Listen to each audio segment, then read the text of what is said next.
Hello there, brothers and sisters. Welcome back to part 3, and thank you for coming back. I pray that these teachings are blessing you. Before we get started, I do want to apologize for the audio problems. There are definitely gremlins in my microphone. It keeps getting muted, and the audio recording part of my editing program keeps not cooperating. I'll go try to record, and the button won't even let me push to record, and all kinds of nonsense. And we know who's responsible for that. So obviously, the enemy does not want me putting this information out there. So that means I'm doing something good. So I apologize. I'm doing the best I can to get the humming down, and I've tried a different microphone. It didn't want to work. It sounded like I was inside of a trash can, a metal trash can. So anyway, so bear with me, folks, and I hope it's not too distracting. So with that said, let's get on with the teaching. We're going to talk about Leviathan and the pointing to the solar eclipse that's coming up. And I did not even see until doing this study the warning, I believe, about the eclipse that is in the book of Job. And I have read that book several times. The Ruach Ha'Chodesh said, read Job. And I did, because I needed to help me understand what I've been going through with my trials and tribulations. So anyway, so let's get started. Okay, guys. So these images of Leviathan you see here are most likely more the accurate imagery of what this monster looks like. It's not a cute little whale like you may have seen in Sunday school. It's a monster. It's actually the word Leviathan. Let's go there right now and I'll show you. Okay, so this is Isaiah 27 verse 1, and it says, "In that day the Lord with his sore and great and strong sword shall punish Leviathan, the piercing serpent, even Leviathan, that crooked serpent, and he shall slay the dragon that is in the sea." And as you notice, this is the deliverance of Israel, so this is very much so related to the end times. And like I said in the last video, I do believe this is the beast of the sea. So when we click on the word Leviathan, it goes to the Strong's, because this is the Strong's KJV version. And as you see here, it's pronounced Leviathan, and it means serpent, a sea monster, or a dragon. And then when you scroll down, it lists the different verses. And look what it says here that word is in. It says dragon producing eclipses. Even though it says mythological, we know that's not true. And it lists Job 3:8. So let's go there and see what it says there. So this is talking about, this is where Job is lamenting his birth. He's distraught, depressed from all of his suffering, and he is saying, I wish I'd never been born. But there's some hidden meaning here to these verses. And I do believe that they point to an eclipse, and possibly the one that's about to happen. Okay, Job is lamenting his birth, but like I said, there's more to it. So let's go ahead and read. We're going to read verses 3 through 9. And Job says, "Let the day perish wherein I was born, and the night in which it was said, there is a man-child conceived." That is, in my opinion, a reference to the Revelation 12 sign. Verse 4, "Let that day be darkness. Let not Elohim regard it from above, neither let the light shine upon it."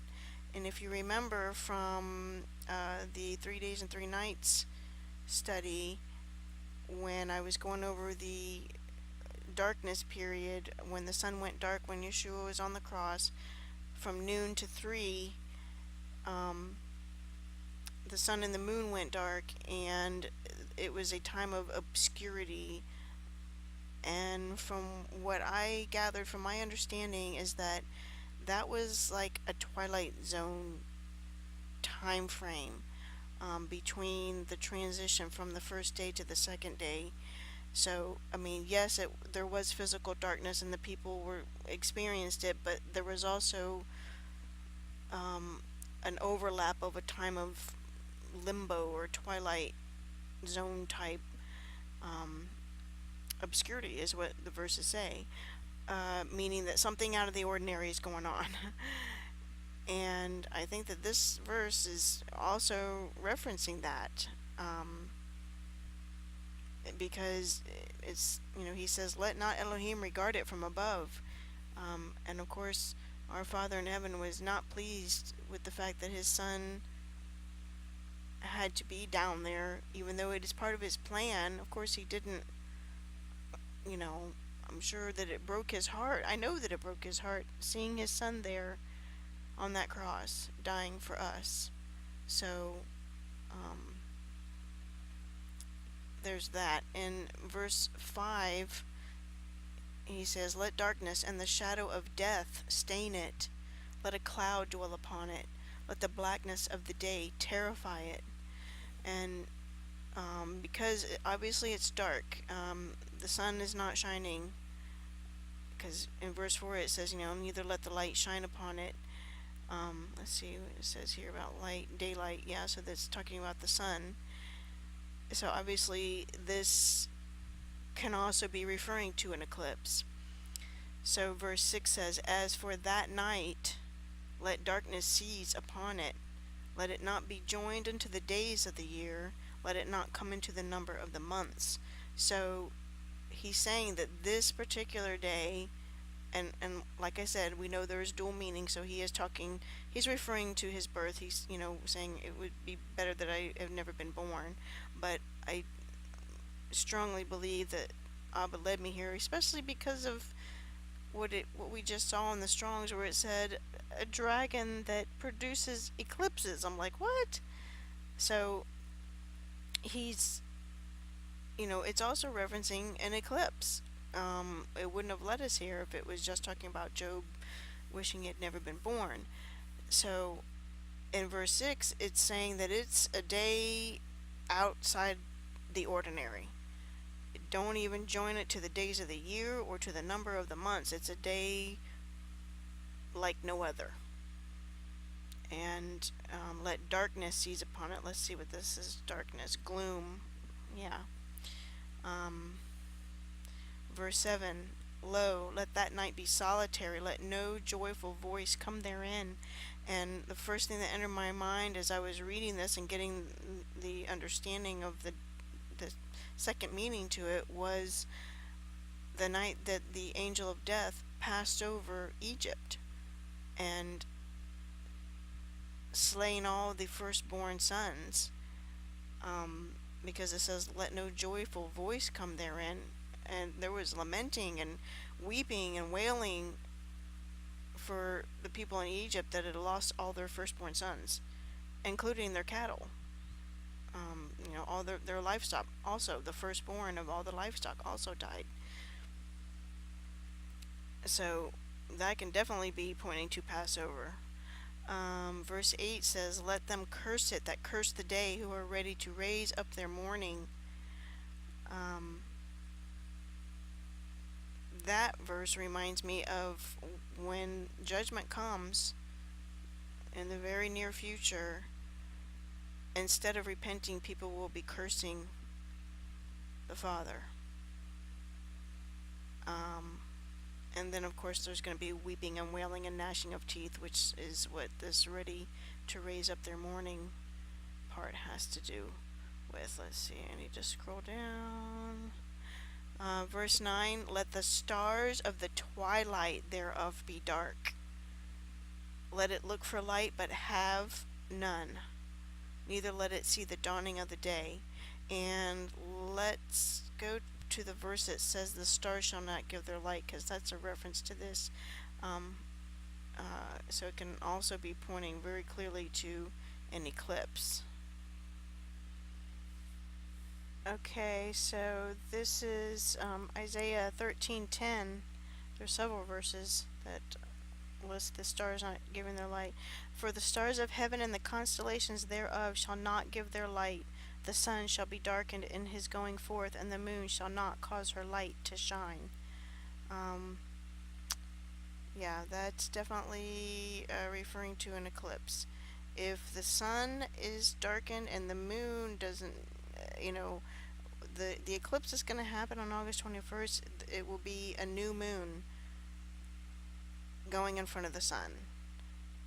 So that's how it gets dark. You don't see the moon, you don't see the sun. So that verse right there is definitely referring to an eclipse. So let's go to the next one, which is Matthew 24:29. Oops, I'm going too fast. I've noticed that it's the screen capturing is what lags, makes the lagging happen. 24:29.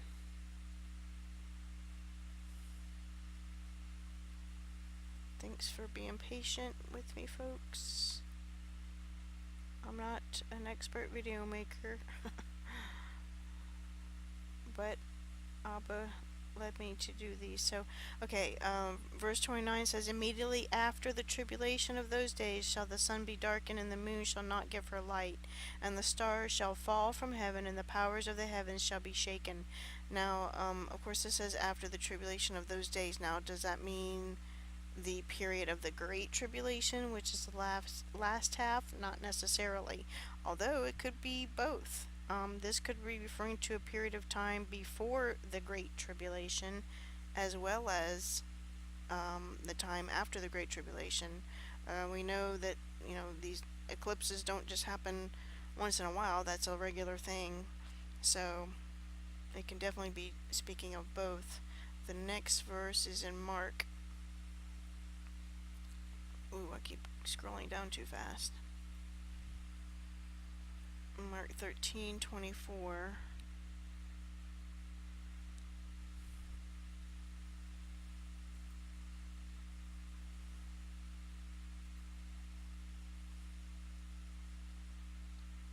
I love Bible Hub, but I like to use it in conjunction with eSword. eSword is great too, because sometimes the Strong's goes more in-depth meaning sometimes than Bible Hub does. Okay, 13:24.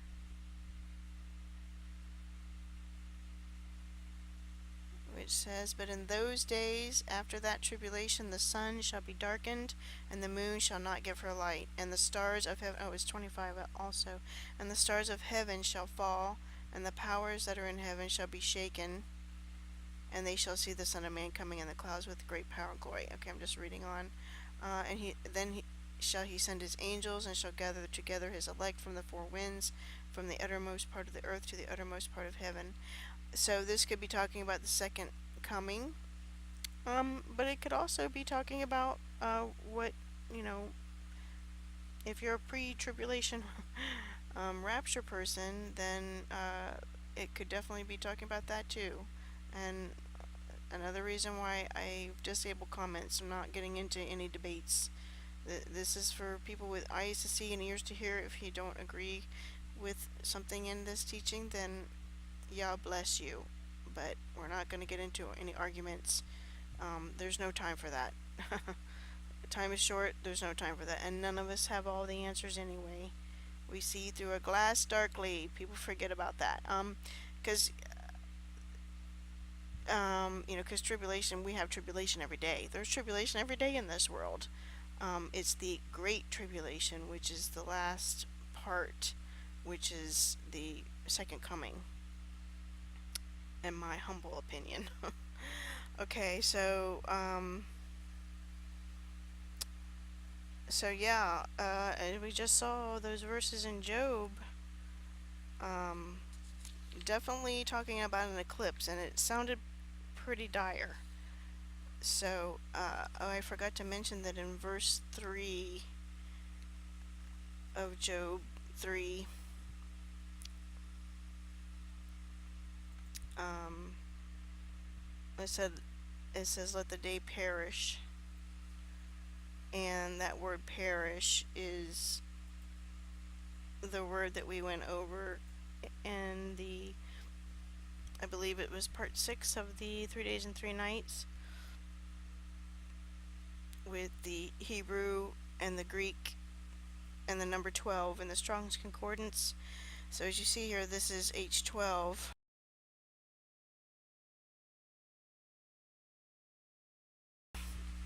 which is the Hebrew Concordance number 12 for the word perish, and it means abad, and abad is the root word of Abdon, which is the angel of the bottomless pit.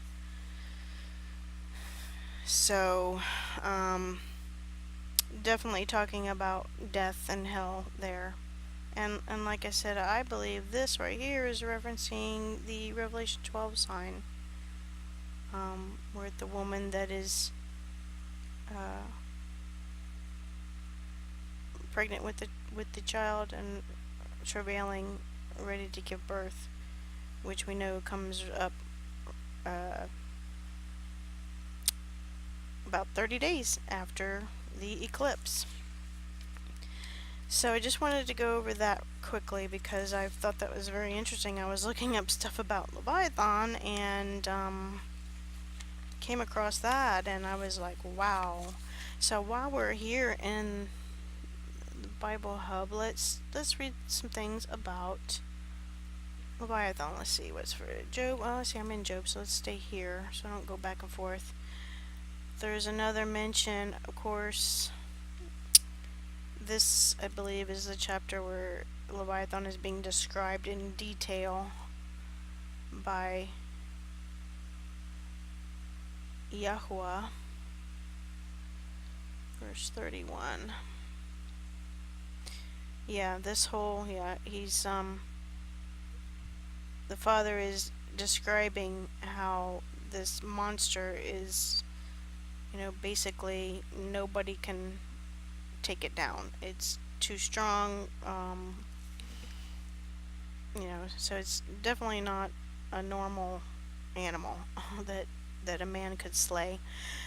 And I wanted to bring up verse 31 because it says, "He maketh the deep to boil like a pot. He maketh the sea like a pot of ointment." This is what is happening in the book of Jonah, and also in the verses we mentioned earlier in the Gospels, where the disciples are out on the boat, in the boat on the Sea of Galilee, and the storm comes up. This is a description of what this monster.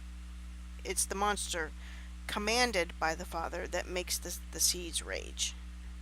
It's not just, the Father pointing out to the sea and saying, "Waves, rise up." It's the sea monster in the sea that is making it do it. But of course, the Father is commanding that monster because He is in control of everything. So deep here is talking about depth, not necessarily the abyss. But making it boil like a pot is basically talking about the sea. He maketh the sea like a pot of ointment. An ointment pot. I guess that boils. So there's that one, and then Psalm 74. Let's go there since it's close.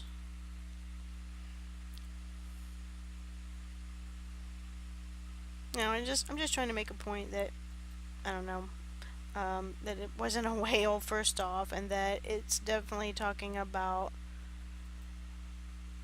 a spiritual entity that has the power over the sea, over the waves, and its chaos.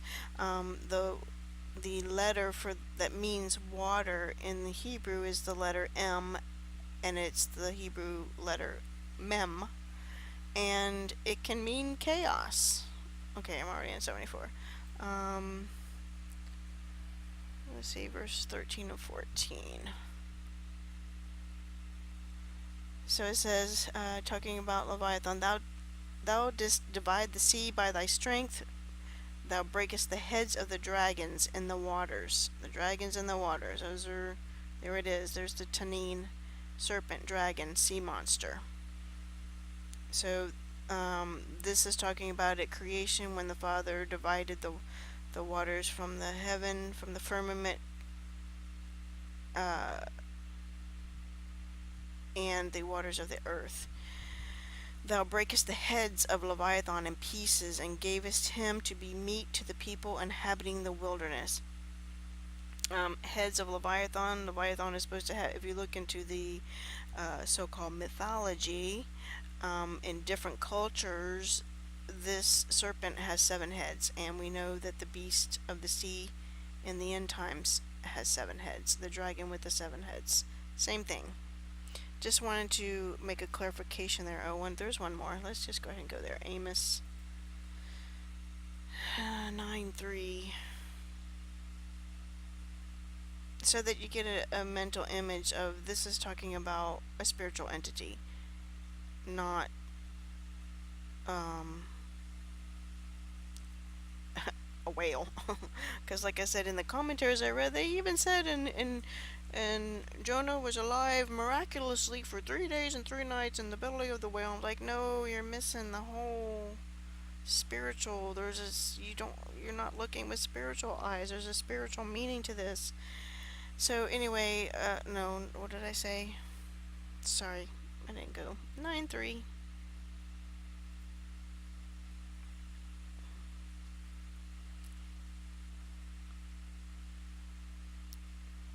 Okay. And I'm sorry. I don't know why I can't read today. And though they hide themselves in the top of Carmel, I will search and take them out thence. This is the Father speaking. And though they be hid from my sight in the bottom of the sea, thence will I command the serpent, and he shall bite them. Nakash. This serpent is the serpent that was in the garden that deceived Eve. And I believe there's a race of serpent angelic beings. That's just my opinion. I'm not the only one that thinks that. So, anyway, so we got the Leviathan whole scenario straightened out. So I'm going to go ahead and cut this one off here, guys, and we will pick back up in the book of Jonah in the next video in part 4. So come back and we'll continue where Jonah is now inside the belly of the great fish. So we'll see you then. Y'all bless you. I love you. Talk to you soon.